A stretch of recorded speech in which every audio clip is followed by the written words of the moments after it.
এটার মধ্যে সানা শব্দের অর্থই হলো প্রশংসা। প্রত্যেকটা দোয়ার এভাবে করে অর্থ করার মতো সময় নামাজান খেয়াল করেন। এই শুরু থেকে শেষ পর্যন্ত আল্লাহ রাব্বুল আলামিনের প্রশংসা। এরপরে যখন আমি নামাজে দাঁড়াইলাম, এরপরের কার্যক্রমটা হলো আউযু বিল্লাহ বিসমিল্লাহ পরে এরপরে গিয়ে আমি পড়লাম আলহামদুলিল্লাহি রাব্বিল আলামিন। কথা ঠিক আছে? নামাজের তরতিব ঠিক মতো চলতেছে তো? আলহামদুলিল্লাহি রাব্বিল আলামিন। আমার এই আয়াতের অর্থ হলো সমস্ত প্রশংসা ওই রবের জন্য যিনি উভয় জাহানের প্রতিপালক। আমি যখন এই আয়াতটা তিলাওয়াত করলাম, আল্লাহ রাব্বুল আলামিন ফেরেশতাদের একটা জবাব নিয়ে আমার আপনার কথা আলোচনা করতেছে। ও ফেরেশতারা শোন, অমুক এলাকায় অমুক গ্রামের অমুকের ছেলে অমুক, সেই লোকটা আমার প্রশংসা করতেছে। হামিদানি আব্দি, আমার বান্দা আমার প্রশংসা করতেছে। জোরে বলেন সুবহানাল্লাহ। আমি বলতেছি আলহামদুলিল্লাহ। আল্লাহ পাক বলতেছেন লিমানিল হামদু, কার জন্য প্রশংসা করো? আমি বললাম লিল্লাহ, আল্লাহর জন্য প্রশংসা করি। আল্লাহ পাক জিজ্ঞাসা করতেছেন বাজার থেকে, মানিল্লাহ, আল্লাহকে তুমি কোন আল্লাহর প্রশংসা করতেছো? আমি বলতেছি রব্বিল আলামিন, আমি ওই রবের প্রশংসা করতেছি যেই রব গোটা দুনিয়ার মালিক, উভয় জগতের সৃষ্টিকর্তা, সেই রবের প্রশংসা আমি করতেছি। সূরা ফাতিহা তো সারাদিন আমরা নামাজের মধ্যে পড়ি, কিন্তু কখনো কি আমরা কল্পনা করে দেখেছি বাবা এই সূরা ফাতিহার মধ্যে আমরা কি পড়তেছি?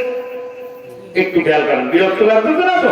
এরপরে আসেন আর রহমানির রহিম। আল্লাহ পাক রব্বুল আলামিন বলেন আসনা আলাইয়া আব্দি, আমার বান্দা আমার খানা গুণগান বর্ণনা করেছে। মালিক ইয়াউমিদ্দিন, যখন বান্দা বলে মালিক ইয়াউমিদ্দিন অর্থাৎ পরকাল দিবসের মালিক, ও দুনিয়ার মুসলমান পরকাল দিবসের মালিক আল্লাহ পাক রব্বুল আলামিন। এইখানে যদি বলতেন যে পরকাল দিবসের বিচারক, এখানে একটা সহজ একটা জিনিস বুঝি, আমাদের দুনিয়ার কোটটা সারি দিয়ে বুঝলে সহজে বুঝতে পারবেন। খেয়াল করেন, মালিক ইয়াউমিদ্দিন মানে পরকাল দিবসের মালিক। রাষ্ট্র একটা বিচার হওয়ার পরে জজের সামনে যদি জজের সামনে যদি অপরাধ প্রমাণিত হয়ে যায়, তখন ওই জজ কি নিজের এখতিয়ারে ওই আসামিকে সাহায্য দিতে পারে? বুঝেছেন আমার কথা? উকিলের আলোচনায় জজের সামনে প্রমাণিত হয়ে গেছে যে এ লোকটা অপরাধী, তখন ওই জজের ওই অপরাধের ধারা অনুযায়ী শাস্তি শোনানো ছাড়া আর কোনো পথ খোলা থাকে না। কিন্তু একটা পথ খোলা থাকে আসামি, সেটা হলো রাষ্ট্রপতি যিনি থাকেন। রাষ্ট্রপতি মনে করেন সুপ্রিম কোর্টে ফাঁসি দিয়ে দিচ্ছে, রাষ্ট্রপতির কাছে জীবন ভিক্ষা চাওয়ার একটা অপশন থাকে কি থাকে না? এই রাষ্ট্রপতি মানে হলো রাষ্ট্রপতি মানে রাষ্ট্রের স্বামী মানে রাষ্ট্রের মালিক। প্রেসিডেন্ট রাষ্ট্রের মালিক, সে মালিক চাইলে এই আসামিকে মাফ করে দিতে পারে, কিন্তু বিচারক আসামিকে কি করতে পারে না? মাফ করতে পারে না। তাই আল্লাহ পাক বলতেছেন মালিক ইয়াউমিদ্দিন, আমি হলাম পরকাল দিবসের মালিক না বিচারক? বিচারক না মালিক। আল্লাহ যদি বিচারক হইতেন তাহলে দুনিয়ার কারো মুক্তি পাওয়ার মাপ পাওয়ার কোন সুযোগ ছিল না? কোন সুযোগ ছিল না। আমাদের নীতি নৈতিকতা চরিত্র যা, তাতে করে মাপ পাওয়ার তো কোনো আশাই করা যায় না। নিতান্ত যদি করুণা করে আল্লাহ মাফ করে তাহলে কিছু একটা হইতে পারে। কি বলেন? মালিক ইয়াউমিদ্দিন, আল্লাহ রাব্বুল আলামিন বলেন মালিক ইয়াউমিদ্দিন, পরকাল দিবসের মালিক। এই কথা যখন বান্দা বলে, আল্লাহ পাক তখন ফেরেশতাদেরকে বলতে থাকেন মাজ্জাদানি আব্দি, আমার বান্দা আমার মর্যাদা বর্ণনা করেছে, আমার বড়ত্ব বর্ণনা করেছে, আমার সম্মানের কথা বর্ণনা করেছে। এই পর্যন্ত বলার পর ইয়্যাকা না'বুদু ওয়া ইয়্যাকা নাস্তাঈন, যখন বান্দা বলতে থাকে যে রব্বে কারীম, আমি তোমারই ইবাদত করি আর তোমার কাছেই আমি সাহায্য চাই, তোমার ইবাদত করি এবং তোমার কাছেই আমি সাহায্য চাই। আমরা দুনিয়ার কোন নেতার কাছে যখন সাহায্যের জন্য যাই, ওইখানে গিয়াতে ধরে আমরা বলতে থাকি স্যার গত নির্বাচনে আমি আপনার সাথে দল করেছি, এই দেখেন আমার এইখানে এই জাতা বাড়ি মারছিল, আমার এই জায়গায় এখনো কাটার জায়গা আছে। কথা হয় না এগুলো বলে? দেখেন এখানে মার খেয়েছিলাম, 3 দিন পর্যন্ত আমি জেলে ছিলাম, আপনি তো একবারও দেখতেও পর্যন্ত জান না, আপনি তো জানতেন না যে আমি জেল খেয়েছি। আমাদের নেতাদের অবস্থা কিন্তু খানিকটা এরকমের, কর্মী পিছনের থেকে যে কি অবস্থা হয়ে যায়। আর বর্তমান সময় তো আমরা চমৎকার একটা লজিক দেখলাম, অনলাইন লকডাউনের দিন গেছে না পিছনে একটা, এই চলতি মাসের 13 তারিখে ছিল। কথা হয় না? অনলাইনে লকডাউন।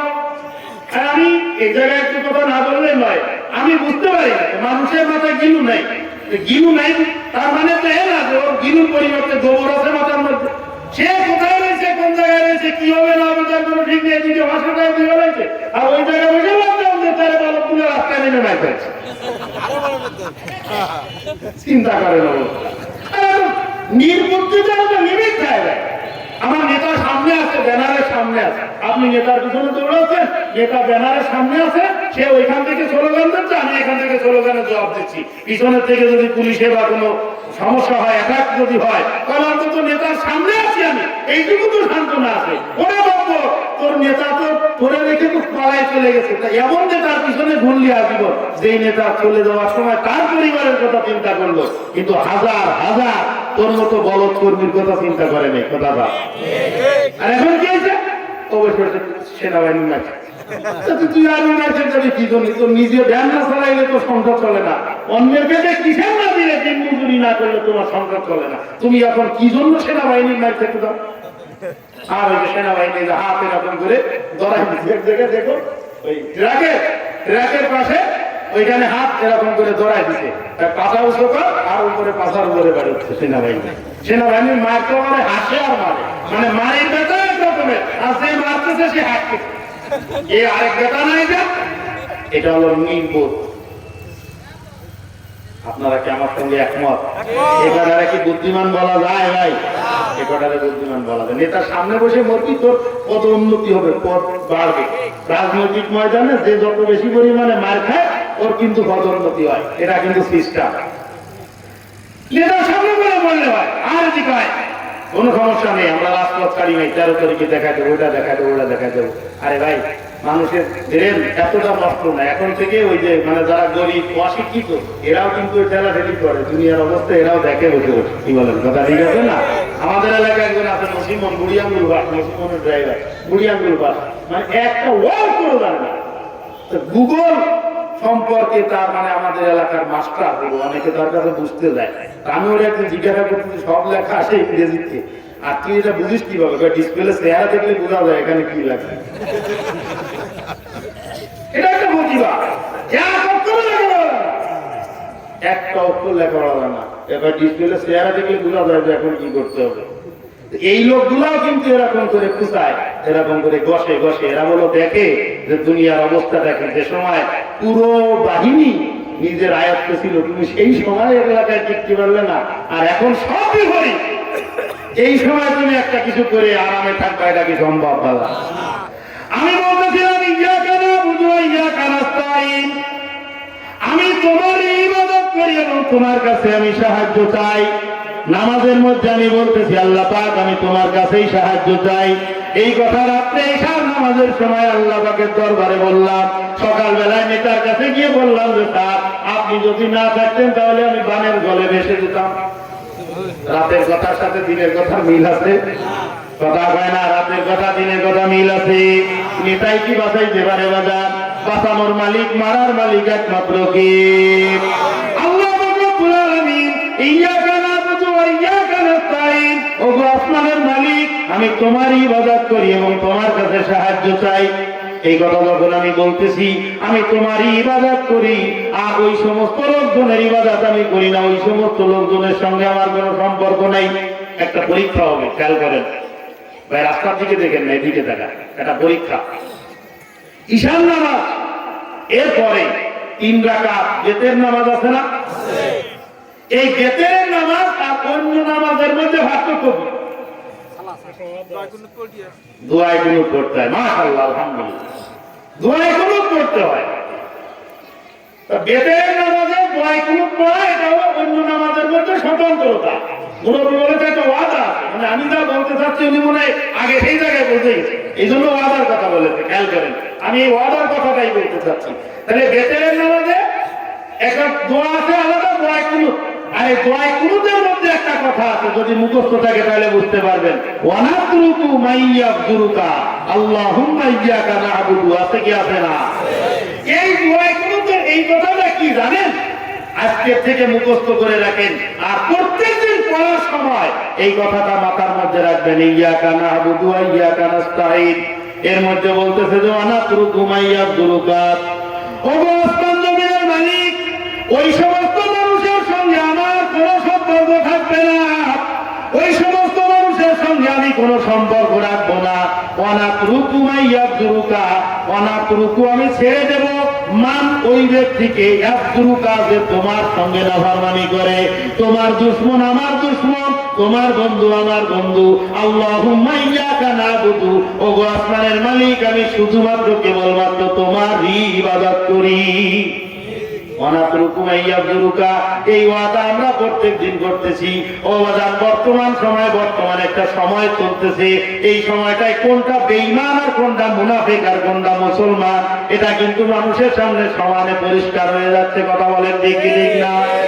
এমন একটা সিচুয়েশন, এই যে আবুল বাবুল সরকার, নাকি বাবুল সরকার, বাবুল আবুল সরকার, কি আবুল, এই আবার কি দরকার?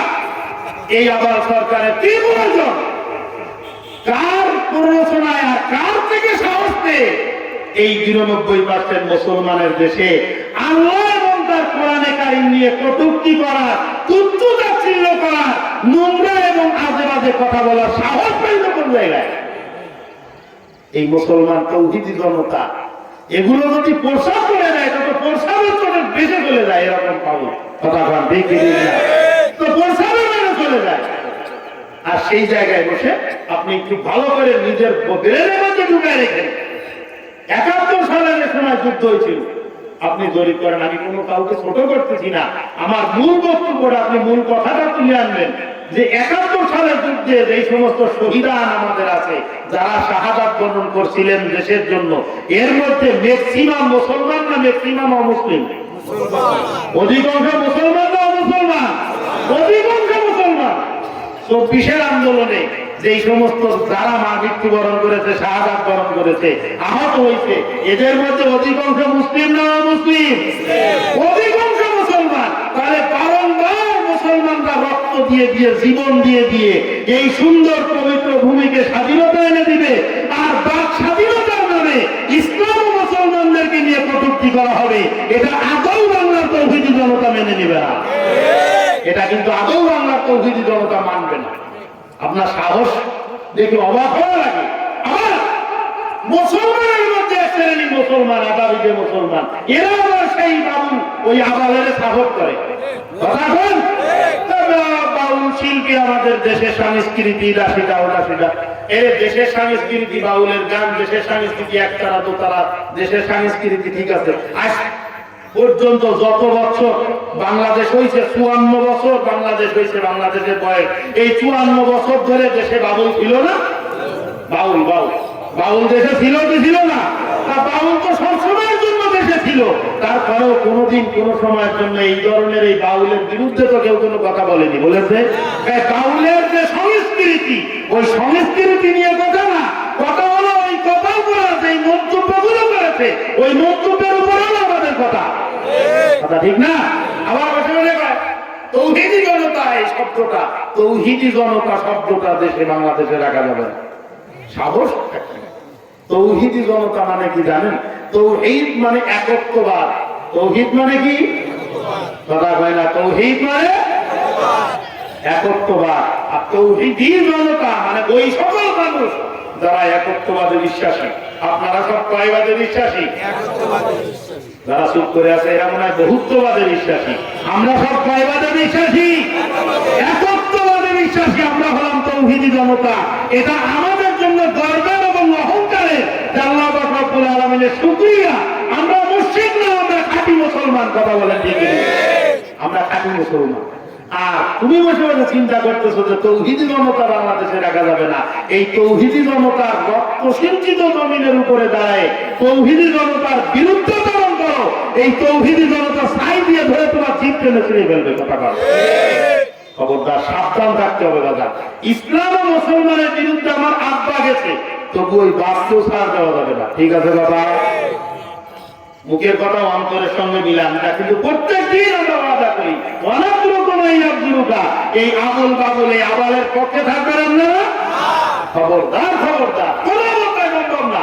যার মধ্যে মুসলমানিত্ব কিঞ্চিত পরিমাণ, যারা পরিমাণ মুসলমান আছে, এই মুসলমানিত্ব আছে, এই লোকটা কখনোই কপাল পোড়া মুরতাদের পক্ষ অবলম্বন করতে পারে। খবরদার, এর যে সাপোর্ট করবে সেটাও মুরতাদ, এর পক্ষে যে কথা বলবে সেটাও মুরতাদ। এই বাংলার জমিনে বসে আল্লাহ পাক সম্পর্কে আপনারা অনেকেই শুনেছেন, যুবকদেরকে দেখতেছি, আপনারা দেখেছেন না কি কথা বলেছে? এই কথাটা আমি আর রিপিট করতে চাই না বাবা, এটা রিপিট করার মতো কথা না। এত বড় বিয়াদব, এই বিয়াদবের সর্বোচ্চ শাস্তি আমরা দাবি করি, কথা বলেন ঠিক?